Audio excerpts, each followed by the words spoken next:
everybody. This is Margaret. Welcome to my channel. Welcome to BookTube. I'm a little rusty on this. It feels like weeks. There has been so much that has happened that I feel like I forgot how to film. So excuse the natural lighting, excuse the lack of costuming. I'm just gonna start over again after Jolabokaflod. That is the theme of today's video, so I was just going to report out all the wonderful things that happened and my top 3 talks. So if you like what I'm talking about, you can go see those videos. I'll link them down below. So, just in case this is your first time here, what's Jolabokaflod? What just came out of her mouth? I'm Margaret. I'm the founder and co-host with Elle Mitchell of this book festival, literary festival called Jolabokaflod PDX. And basically, we've had 2 great years in Portland, and when we had the pandemic, we decided to make it virtual and get a bigger audience, and so we took it on the virtual road.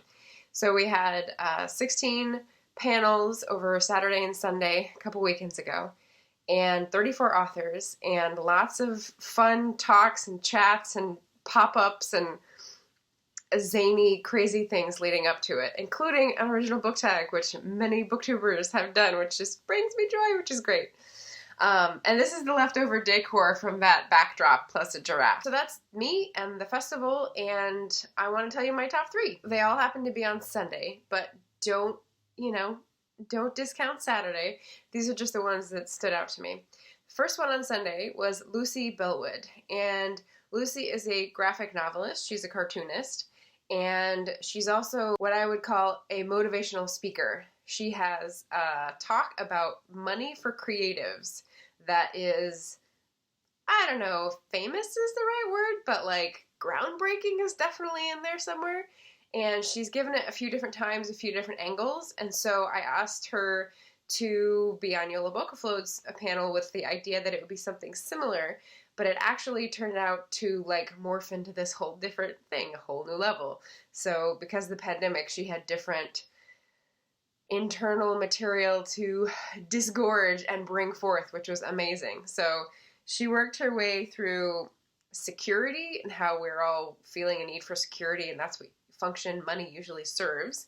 Then feeling change and threats to that security, examining our values, and she did a couple exercises about that, which were great, and then talking about our definitions of success and how independence factors into that, and when you get there, she used the metaphor of the lighthouse. So when you get to the lighthouse, which has been your guiding light, then what is your plan? Which I thought was, oof, like, yeah, you could really feel the emotional whatever pheromones of emotion were pouring off through the screen. It was great.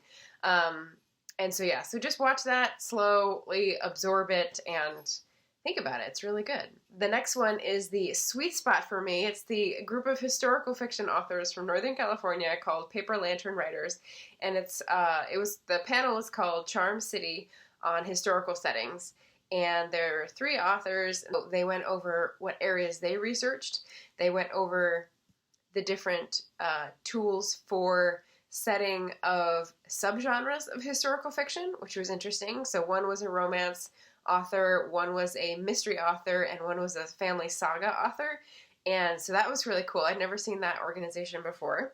They gave a bunch of different research resources for, especially during the pandemic, that were beyond Google. I really liked Anna's postcards, and she like went into this whole thing about like her collection of postcards and how she drew from those, and then we got into a little side thing on food research, and that was great, always and forever, right?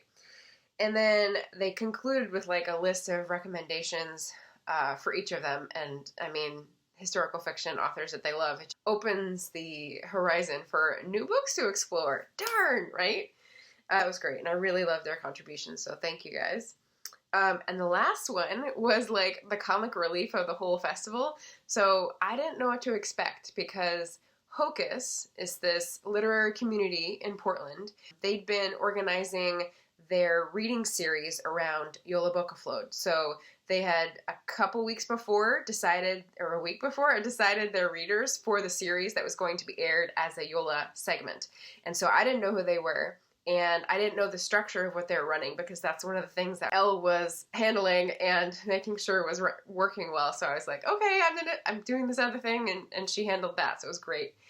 And so when it came time to watch it and be the tech host behind the scenes, we were like, we're not in the same place, obviously, but we were both like howling. It was hilarious. They start off with like an organ piece, and it's the litany of the fonts. So it's basically a lot of poking fun at seriousness of writing and like the solo nature of the craft, and you know, it's good-natured ribbing, it's comic relief, it's you know, laughing together about something that is a common experience, and that's the point of Hocus. It's the hermetic order of clandestine urban scribes. Yay, I finally got it. It's like the 14th time I've tried to remember that. It's a literary community, and they put forward this reading series. So around the readers, they had this sort of comic relief and great fun, and then the readers were talking about the theme of the longest night, and they were great. I'll put the names in the description because I don't have them at the top of my head, but they were talking about fear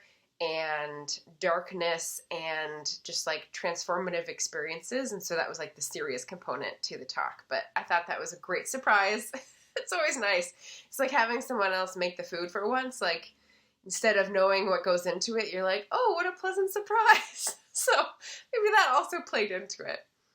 But those are my top 3 Jolabokaflod PDX talks, and I encourage you to watch the whole list. We've got a playlist, which I'll also put down below. I'm not sure what we'll be doing next year. It depends on the restrictions. I would love to be able to do a virtual and in-person component together, but that becomes logistically much more difficult for 2 people to manage. So we'll be reporting on that. You can always go to Jolabokaflodpdx.com to sign up for the newsletter, where we'll be sending updates and stuff as soon as we figure that out. But oh man, I was pretty relieved it was over and it went well and people seemed happy. So yeah.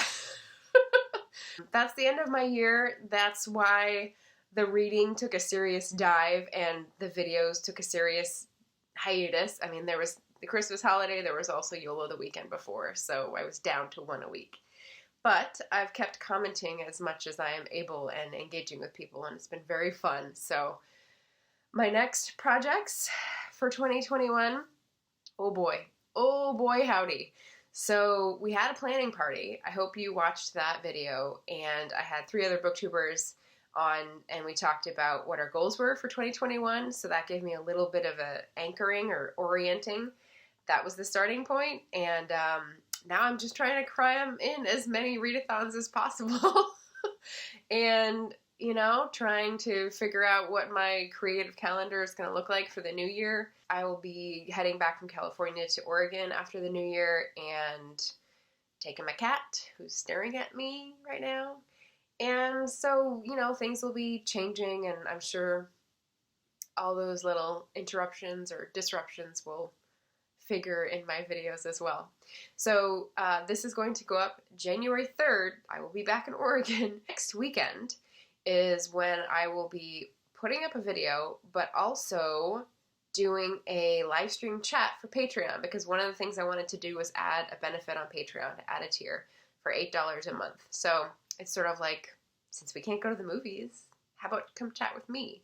It'll be a book club 1 month and a live stream chat the other month. So it's going to alternate. That's the word I'm looking for.